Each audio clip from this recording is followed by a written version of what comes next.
My name is Haley Hendrickson, And my name is Bradley Short. and we are entrepreneurship students at the University of Oklahoma.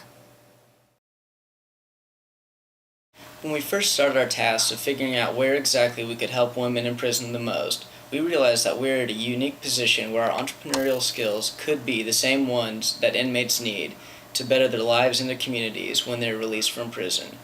We decided that our task would be to create and draft a strategic plan that would show how to create and implement an entrepreneurial training program for prisoners that they would go through while they were incarcerated. As we began to put this plan together, we quickly realized that an entrepreneurial program already exists here in Oklahoma. The Entrepreneurial Ex-Offender Training and Support Program, or EEOTS, and has already done wonderful things for the lives and families of people who have gone through the program. The EEOTS program currently has many beneficial aspects in place. The classroom setting allows the prisoners to connect with and be taught by knowledgeable and passionate instructors. These mentors and teachers are dedicated to helping these individuals and encouraging them throughout the duration of the program. One of the people who has been instrumental in making a positive change is Dr. Don Kiffin.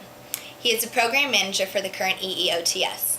We have had the chance to meet with Dr. Kiffin in his Oklahoma City office, and through talks with him and Rose Lewis, we have been able to learn how successful the current program is. The primary goal of the program is to keep recidivism low. That is, to keep people from going back to prison after they've been released. We had the pleasure of meeting with an amazing woman who went through this program and was able to share with us her story. We spent the afternoon talking to Melissa, who told us about how the entrepreneurship program helped her in her life. In 2 years, as of April 5th this year, I've been in recovery for coming up on 5 years, June 9th. I participated in a program called Entrepreneurship while I was in prison, and it made a huge difference in my life.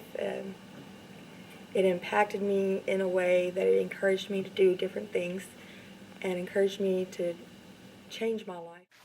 Melissa was not able to get into the entrepreneurship program until her third time in prison. And she told us how her prison experience before she got into the program inadequately prepared her for going back out into the real world. Just put them right back to the same place. That's not fixing it, and that's not finding a way to change the situation. So, all of that good stuff is just. I come out of prison, I'm already beat down and broken. I went to prison. I got dry. I didn't get clean. I didn't get any of those tools that you need to stay clean. As we continued to research and learn about the EEOTS program, the main problem we kept running into wasn't about the program itself, rather that it wasn't big enough. In order to better help the inmates and to gain notoriety for the program, our new version of the program that we are now calling the Oklahoma Prison Entrepreneurial Network will include an experiential component that allows inmates to make their own companies that can actually become profitable and self-sustaining. What this program really does is it gives ex-inmates a story. When they go out and try to find a job in the workplace, they have something that they can show for themselves, and a way to show future employers that they really know what they're doing.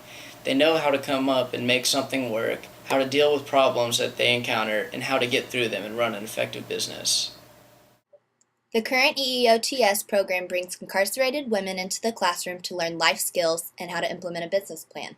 It's funded by a state budget and grants, and program administrators, teachers, and professors oversee the classroom portion. The next generation of entrepreneurial program in the prison for our state will be Oklahoma's Prison Entrepreneurship Network. It will include a third component of real-life experience for these women. During the experiential component of the program, students will be making their own products that they will ultimately sell through a website that they will be taught how to maintain. The revenues generated from these sales will be used primarily to continue to fund the OPEN. It will also go to a victim restitution fund and also to the women who are in the program themselves. In addition to state and grant funding, OPEN will solicit social venture capital and nonprofit and corporate sponsorship. Business and community leaders will serve as mentors, and OPEN graduates will come in and serve as examples to current participants of the program.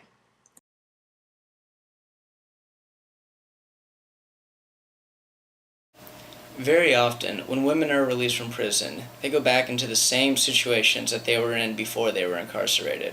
Going through a program like this really gives them the power to see that they can build something from the ground up.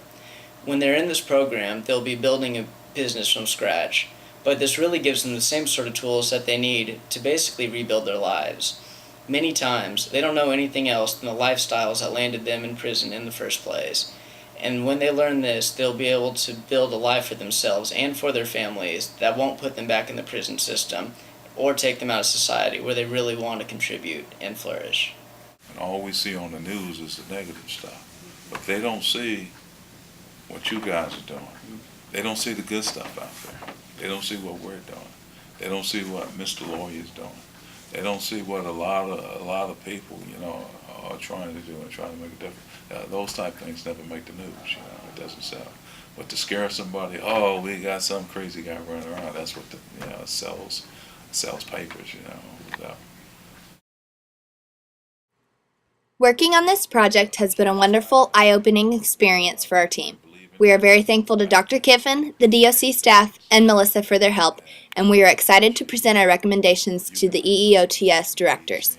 In the future, we look forward to continuing to work with Dr. Kiffin and continuing to help improve the state of female incarceration through entrepreneurial education.